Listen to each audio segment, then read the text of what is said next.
Hello Mehsana, કેમ છો? મારું નામ છે ભાવેશ બ્રહ્મભટ્ટ, સરગમ વેટ લોસ એકેડમીના ઓનર.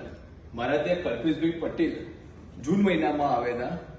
એ વખત એમનું વજન 85 કિલો હતું અને આજે એમનું વજન 70 સમથિંગ આવી ગયું છે. કલ્પેશભાઈએ સખત મહેનત કરી એક્સરસાઇઝમાં. એનાથી સિવાય વેટ લોસ તમારે કરવું હોય ને ભાઈ, તો સૌથી પહેલા તમારે ડિસિપ્લિનમાં આવવું પડે. ટાઈમ ટુ ટાઈમ તમારે ઇન્સ્ટિટ્યૂટ પર આવવું, ટાઈમ ટુ ટાઈમ વર્કઆઉટ કરવું, ટાઈમ ટુ ટાઈમ થેરાપીમાં આવવું. એ બધી વસ્તુ ટાઈમ ટુ ટાઈમ કલ્પેશભાઈએ કરી છે.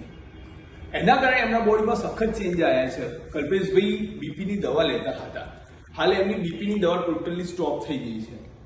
કલ્પેશભાઈ પહેલા મારા ઇન્સ્ટિટ્યૂટમાં આવ્યા એ પહેલા 200 મીટર બી એમને રન કરવાનું હોય તો એમને હાફ ચડતી. આજે કલ્પેશભાઈના 3 મંથ મારા ત્યાં ઇન્સ્ટિટ્યૂટ ઉપર આવ્યા. એના પછી કમલપથ ઉપર એમને વિચાર્યું કે લાય હું ટ્રાય કરું, હું કેટલું રનિંગ કરી શકું.